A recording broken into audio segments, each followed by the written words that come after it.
Salut à tous. Maintenant, je vais lire du livre de Jules Verne, Voyage au centre de la Terre. Et quand je lis, je vais expliquer quelques mots en les traduisant en anglais. Alors, commençons.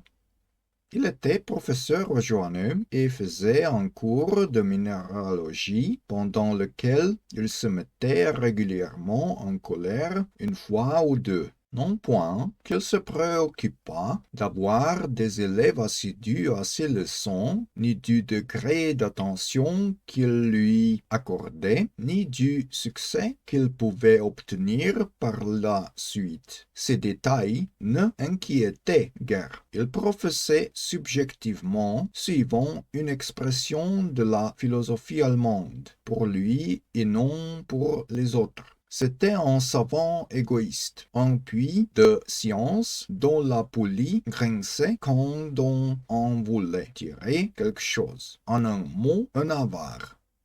Assidu, hard-working, diligent, assiduous. Ne guère, hardly, scarcely, barely, not much. Le puits, the well, hole dug to obtain water. Grincer, to grate, to squeal, to squeak, to creak. Il y a quelques professeurs de ce genre en Allemagne. Mon oncle, malheureusement, ne jouissait pas d'une extrême facilité de prononciation, sinon dans l'intimité, au moins quand il parlait en public. Et c'est un défaut regrettable chez un orateur. En effet, dans ses démonstrations au Joanneum, souvent le professeur s'arrêtait court. Il luttait contre un mot récalcitrant qui ne voulait pas glisser entre ses lèvres. Un de ces mots qui résistent, se gonflent et finissent par sortir sous la forme peu scientifique d'un juron, de la grande colère. Le mot la lèvre signifie lip. Le mot le juron signifie swear word, blasphemy.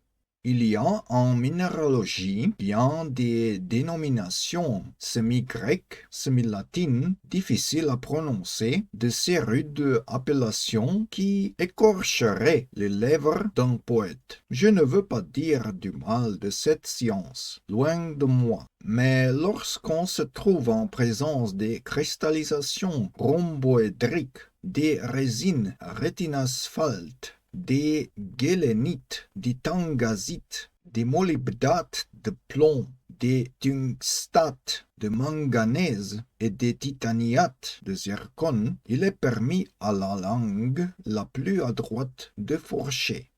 Écorcher, to skin, to flay. Adroit, dexterous, smart. Clever. Fourcher, to split, to fork.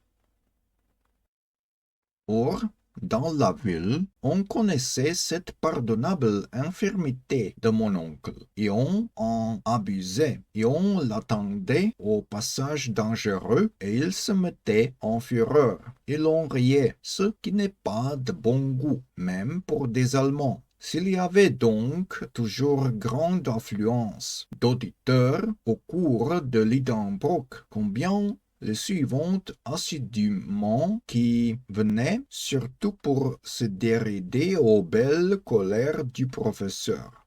Quoi qu'il en soit, mon oncle, je ne saurais trop le dire, était un véritable savant, bien qu'il cassât parfois ses échantillons à les essayer trop brusquement. Il joignait au génie du géologue l'œil du minéralogiste avec son marteau, sa pointe d'acier, son aiguille aimantée, son chalumeau et son flacon d'acide nitrique. C'était un homme très fort, à la cassure, à l'aspect, à la dureté, à la fusibilité, au son, à l'odeur, au goût d'un minéral quelconque. Il le classait sans hésiter parmi les 600 espèces que la science compte aujourd'hui.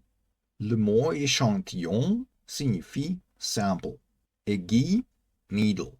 Le chalumeau, welding torch, blowtorch.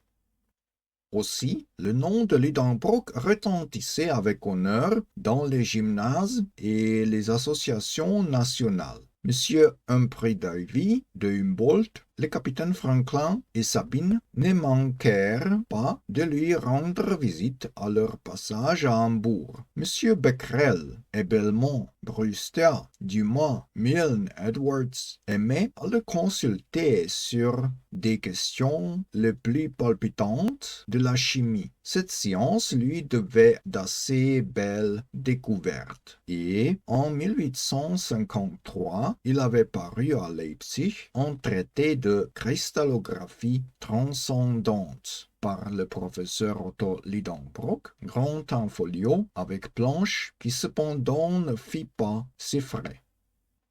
Palpitant, thrilling, gripping. La planche, plank, board. Le frais, costs.